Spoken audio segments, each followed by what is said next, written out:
Loh, kok mirip? Apakah ada penjiplakan? Ini gue seuzon aja nih. Seuzon nggak boleh ya? Masuk neraka ya? Maaf. Tapi mirip banget, men. Mari kita bahas. Rock and roll.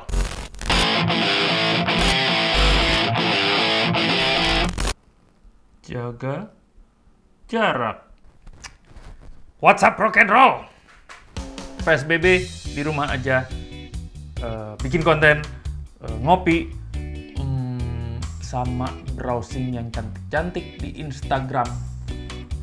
Lo pasti mikirnya gue browsing cewek-cewek TikTok ya? Enak aja. Gue browsing foto-foto dan video-video sepeda-sepeda cantik di seluruh dunia. Itu yang gue browsing, men. Cewek TikTok juga sih dikit-dikit.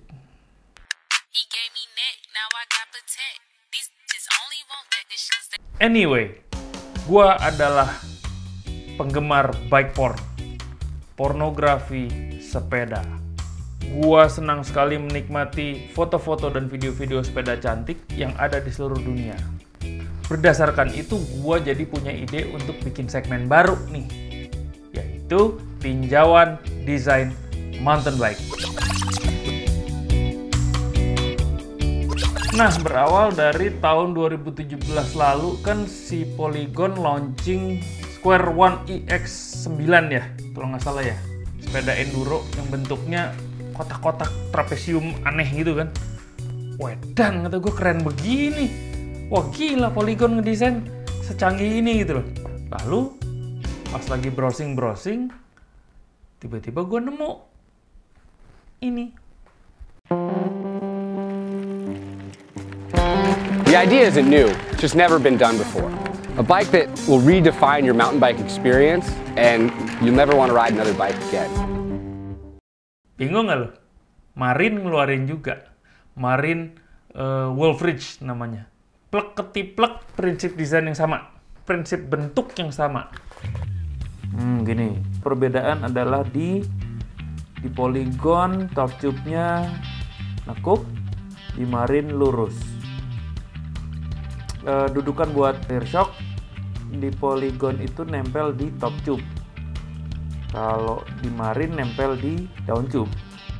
Linkage yang deket bottom bracket agak beda dikit tuh. Chainstay nih, chainstay plek-ketiplek 1, 2, 3, 4 tekukan dua-duanya. Kalau ini sebuah kebetulan yang sangat keren. Gokil. Ini kan gue jadi bingung, kok bisa mirip? Apakah ada penjiplakan? Gila aja lu ngejiplak sepeda di industri segede gini. Apakah sebenarnya itu produk yang sama tapi beda branding? Misalnya di Indonesia namanya Polygon, di luar namanya Marin. Gila aja. Yang gue tahu Marin mah udah sepeda lama, Polygon juga sepeda lama. Jadi daripada menduga-duga seuzon nggak jelas, akhirnya gue riset. Gue cari tahu ini ada apa sih, kok bisa dua desain yang mirip. Dan inilah yang gue temukan. Bermula dari April 2017, Polygon launching Square One EX9. Itu kalau nggak salah di minggu-minggu pertama. Di minggu-minggu akhir, Marin ngeluarin Marin Wolfridge. Dengan desain yang mirip. Kayak berbarengan, kayak emang sengaja, yuk barengan yuk kita launching bareng-bareng, ayo, jerung gitu loh. Dan ternyata jawabannya ada di sebuah perusahaan bernama Nailed. Jadi udah biasa, udah lumrah, legal pula, dan justru jadi ada prestisnya sendiri ketika sebuah brand manufaktur itu meng-hire sebuah institusi desain atau perorangan, bisa juga, untuk mendesain salah satu dari line up produk mereka. Ini biasa banget. Ferrari melakukan hal yang sama. Ducati, Toyota, Yamaha, brand-brand gede pun melakukan hal yang sama. Sebuah firm, sebuah design firm atau design bureau menelurkan sebuah desain produk sesuai dengan konsep yang mereka lempar pertama. Ini adalah proyek kerjasama antara perusahaan ini, Nailed, bersama Polygon dan Marin. Ya.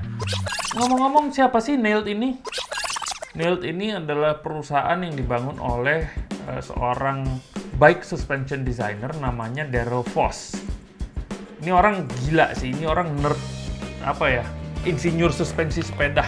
Dia tuh udah pernah kerja bareng SR Santur, jadi konsultannya RockShox. Salah satu dari otak kelahiran rear shock-nya Fox yang X2, itu dia tuh salah satu otaknya. Kegeduk di desainer suspension. Nah, Daryl Voss itu mendirikan Nailed untuk memproduksi desain-desain teknologi yang berhubungan dengan suspensi sepeda. Lalu dijual-jualin ke brand-brand. Mau pakai desain gua nggak? Mau pakai desain gua nggak? Gitu loh. Nah, ketika dia mendirikan Nailed, itu dia sudah punya 4 produk. Salah satunya adalah React to Play Suspension System. R3ACT. Nah, kenapa 3 sih? Si Daryl Voss ini seneng sekali sama Newton. Dia Newtonian lah. Dia penggemar hukum Newton yang ketiga. Yaitu bunyinya adalah gaya aksi dan reaksi dari dua benda memiliki besar yang sama dengan arah terbalik dan segaris. Berarti gue lupa-lupa inget sih, karena gue anak bio. Jadi gue lebih ngerti kambium, klorofil, dan paramecium. Berdasarkan hukum ini, dia menerapkannya pada sistem rear suspension sepeda. Apa maksudnya? Jadi gini, semakin panjang travel dari 100, 120, 140, 150, 180, dan 200, semakin panjang ini pedal bobbing tuh semakin besar. Ya, ini yang mau dia tackle dengan hukum Newton yang ketiga. Jadi dia ngedesain suspensi ini adalah ketika terjadi pedal bobbing, dia melakukan sesuatu supaya pedal bobbing itu menjadi netral. Jadi nggak terjadi istilahnya ketika lu nanjak nih, kan suka uak gitu kan. Nah, dengan teknologinya dia, itu tidak terjadi. Jadi tetap kayak jalanan rata aja. Tak. Jadi nggak ada nggak akan gitu. Pedaling menjadi sangat efisien. Itu yang dia coba tackle lewat React to Play Suspension System.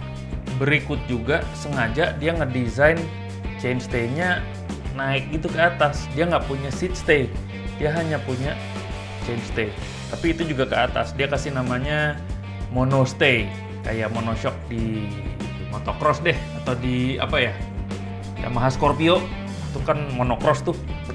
Ini sebenarnya desain lama, tapi dia terapkan lagi di sini.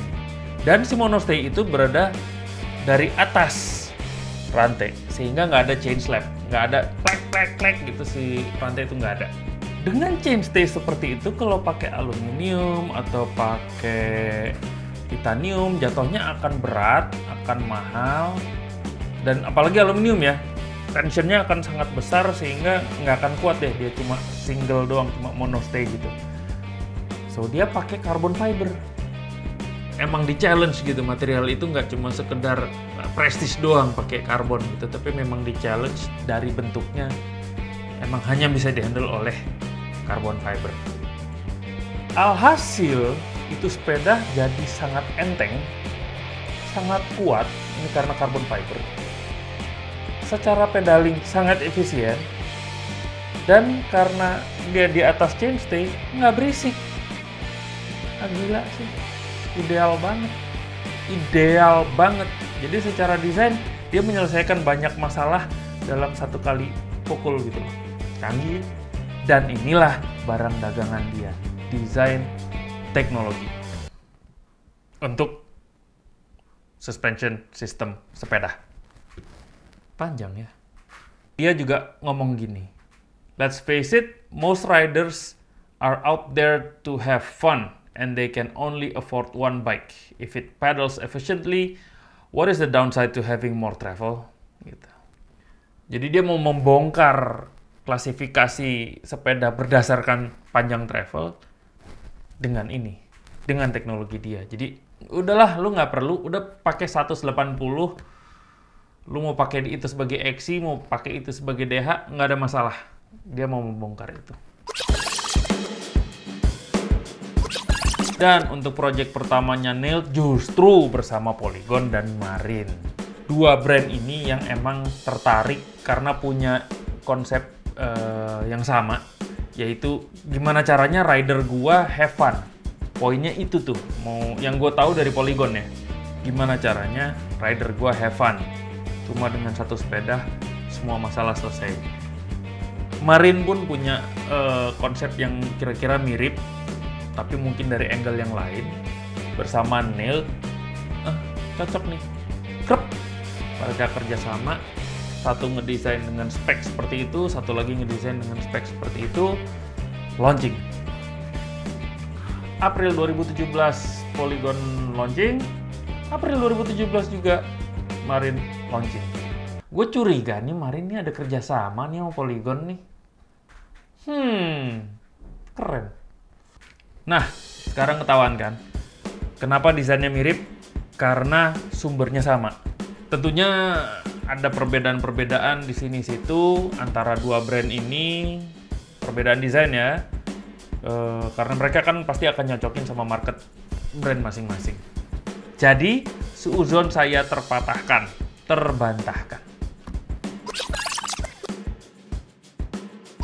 Oke, itu tadi kan gue penelusuran ya. Untuk warna sepedanya sendiri gue sih nggak terlalu suka, jujur. Tapi desain secara keseluruhan, trapesium, kotak-kotak itu gue doyan banget. Gue seneng banget. Kalau di robot-robotan tuh kayak Gundam. Gue nggak terlalu suka Evangelion, gue lebih suka Gundam. Trapesium gitu. Carbon fiber yang dimaksimalkan. Jadi nggak cuma sekedar, gue pakai carbon fiber loh, nggak cuma gitu doang. Tapi justru kekuatannya itu benar-benar dipertaruhkan dari desainnya gitu loh. So kesimpulannya, buat gue jadi sebuah terobosan untuk Polygon order resep atau order desain dari desainer yang emang keren ya, Daryl Post. Buat gue jadi berani juga ngambil tuh langkah karena pasti mahal, pasti atau justru murah. Pasti mahal lah ya, kita tahu. Nail, Marin sama Polygon. Nggak tahu sampai sekarang masih kerja bareng atau gimana, gue nggak tahu deh. Semoga sih ya, karena jujur Nail keren desain-desainnya. Lu lihat aja ke websitenya. Oke. Kira-kira demikian tinjauan desain kali ini. Kalau suka sama bahasan gue, klik like dan tulis di komen. Jadi gue bisa tahu gue terusin apa nggak nih bahasan. Lalu kalau punya ide sepeda apa berikutnya yang layak untuk dibahas secara desain, silahkan tulis juga di komen. Desain yang revolusioner loh ya, yang beda gitu, yang beda lain daripada yang lain gitu loh. Kayak Ibis Mojo itu kan bentuknya juga aneh gitu, oval-oval. Oke deh, kita bahas itu. Atau lu punya ide lain, tulis di komen. Oke, cukup sekian dari gua. Semoga menghibur, semoga bermanfaat. Untuk yang belum, jangan lupa like, subscribe, pencet tombol lonceng, gas sekarang. Oke, roll baby.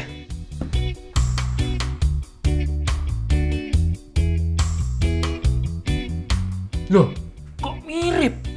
Ini plek ketiplek ini. Apakah ada penjiplakan?